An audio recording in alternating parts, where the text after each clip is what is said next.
Hello. சொல்றா ஏன்? என்னடா இவனுக்கு ஆக்சிடென்ட்டா? என்னாச்சு? பிரபு டேய் பிரபு ஜகனுக்கு அடிபட்டுச்சாடா. டேய் என்னடா சொல்ற? அவன் இப்பதான் வசந்த் ஃபோன் பண்ணா. குரோம்பேட்ல அட்மிட் பண்ணிருக்காங்க பாலாஜி ஹாஸ்பிட்டல்ல.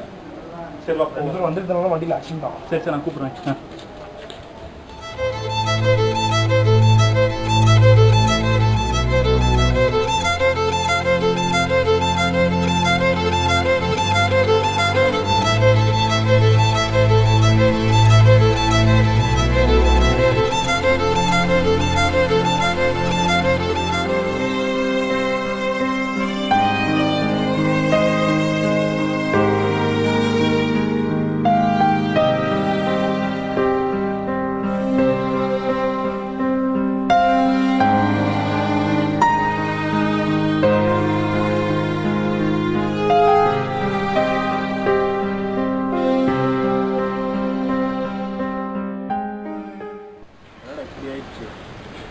கடுப்பா இருக்குடா.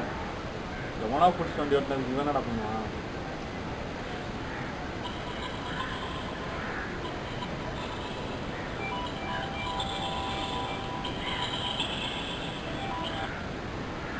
ஹலோ. சொல்கிறா என்ன பண்ணிட்டுருக்கேன்? ஆமாடா, கூட இருந்தது நான் தான்டா. எவனோ ஒரு நாய்க்கு குடிச்சிட்டு வந்துட்டு போதையில் வந்துட்டு ஏற்றிட்டான்டா. அதுதான் நாம் ஒழுங்காக போனாலும் மற்றவங்க வந்து நம்ம மேலே பண்ணி இப்படி ஆயிடுச்சு. என்ன பண்ணுறது? ஆமாம், ஃபுல்லாக பார்த்தது நான் தான் கூட இருந்தது. சரிதா? சரிடா.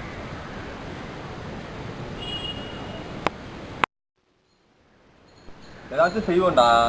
ஏதாவது செய்வோம். என்ன பண்ணலாம்னு நினைக்கிறேன்? ஊரை திருத்தலான்றியா? ஏதாவது செய்வோம், நம்மளால முடிஞ்சது ஏதாவது செய்வோம். மக்கள் எப்படி பாதுகாப்பு இல்லாத வாழ்க்கையை வாழ்ந்துட்டு இருக்காங்க அவங்களுக்கு புரிய வைப்போம். ப்ராக்டிக்கலாக பேசுகிறா. 100 கோடி மக்கள் இருக்கிற அந்த நாட்டில் 3 நாள் என்ன பண்ண முடியுங்கிற?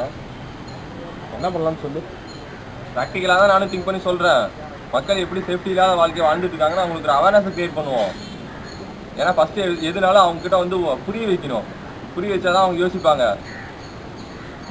அதை ஃபஸ்ட்டு நம்ம வேலையை செய்வோம்.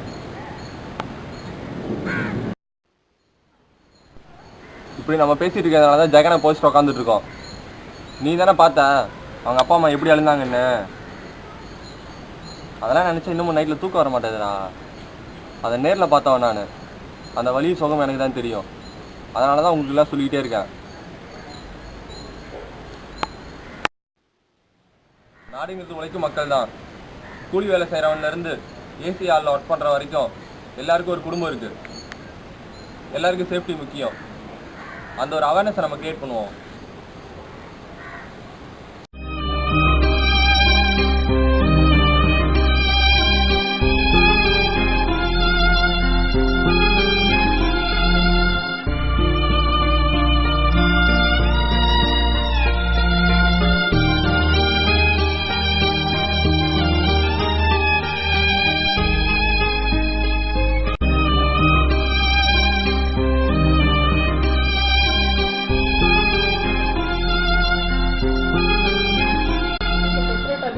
வந்துட்டு டிசீசஸ் வைஸ் அதிகமாகக்கூடிய ஒரு ஃபேக்டர் ஒன்று இருக்குது. இன்னொன்று வந்து பீப்புளோட அவங்களுடைய பிஹேவியரல் சேஞ்சஸ், ஐ மீன் பிஹேவியர் இது பார்க்கணும்.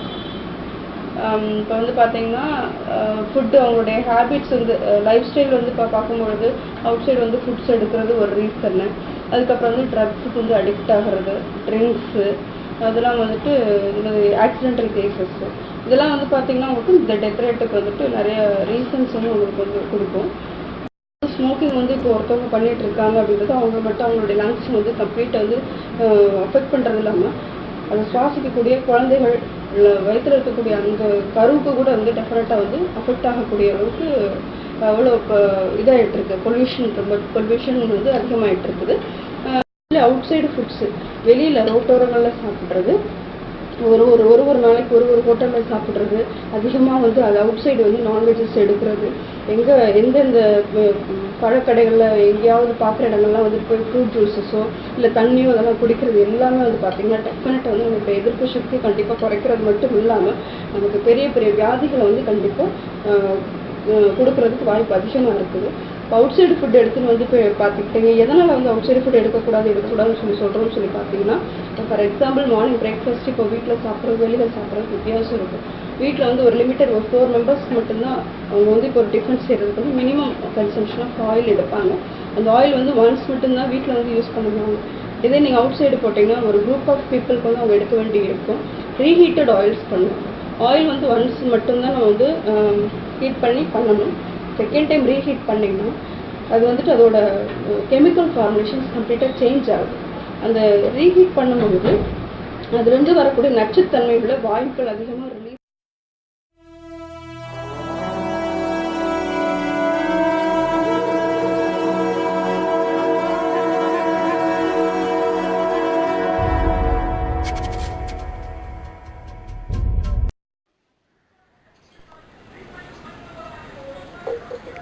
ஏங்க இப்படி ரோட்டார கடையில் சாப்பிட்றீங்களா? உங்கள் ஹெல்த்தை பற்றி கவலைப்படுங்க. போங்க உங்களுக்கு ஊரில் எத்தனையோ பிரச்சனை இருக்குதோ வந்து கேட்டிருக்கீங்க. போங்க உங்கள் வேலையை பாருங்க. ஒரு நாளைக்கு கஷ்டப்பட்டு உழைச்சா 100 ரூபா கிடைக்குது. 100 ரூபா வச்சுட்டு நான் தாதிலா துண முடியும்? ஏதோ ரோட்டு கடையில் நாஸ்டா துண்ணுமா, வேலைக்கு போனோமா வந்தோமான்னு இருக்கிறோம். இதில் சுத்தம் என்ன, சுகாதாரம் என்ன?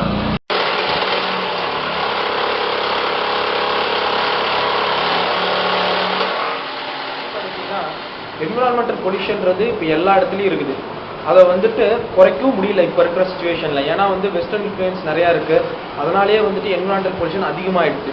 இப்போ வந்து பார்த்தீங்கன்னா ஒரு மனுஷனுடைய சராசரி அவன் ஒரு எத்தனை வருஷத்துக்கு உயிரோடு இருப்பானா, முன்னாலாம் வந்துட்டு ஒரு 80 வருஷம் அதிகபட்சம் இருந்தான். ஆனால் இப்போலாம் வந்துட்டு ஒரு மனிதனோட வாழ்க்கைன்றது 50 வயசுலேயே முடிஞ்சு போயிடுது. இதுக்கெல்லாம் மெயின் காரணம் வந்துட்டு என்விரான்மெண்டல் பொல்யூஷன் தான். பொல்யூஷன் வந்து பார்த்தீங்கன்னா இது வந்து கவர்மெண்ட் இதுக்கான ஸ்டெப்ஸ் என்னென்ன எடுத்தாலும் சரி, இல்லை மக்களோட விழிப்புணர்வு தான் இதில் முக்கியமே தவிர கவர்மெண்ட்டோட ஸ்டெப்ஸ் வந்துட்டு 2வது பட்சம் தான். அது கவர்மெண்ட் என்ன நடவடிக்கை எடுத்தாலும் அதை நாம் ஃபாலோ பண்ணணும். அதே மாதிரி நம்மளுக்குள்ளாரையும் நம்ம இந்த பொல்யூஷனை கண்ட்ரோல் பண்ணுறதுக்கு என்ன வழின்றதை நம்ம பார்க்கணும்.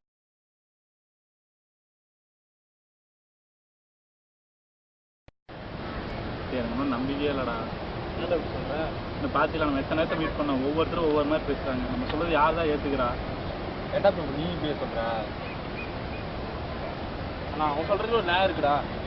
இத்தனை பேரை போய் பார்த்தோம், இத்தனை பேரை போய் கேட்டோம். வெறும் பேப்பரு, டாக்குமெண்ட்டு, ரிப்போர்ட் தான் ப்ரிப்பேர் பண்ணி வச்சிருக்கோம். எத்தனை பேர் சுற்றிட்டோம் நீ நினைக்கிறேன்? ஏன் நம்மளே எடுத்துக்கோ, ஆஃபீஸில் போய் ஒர்க் பண்ணுறோம், நம்ம சேஃபாக இருக்கிறோம்.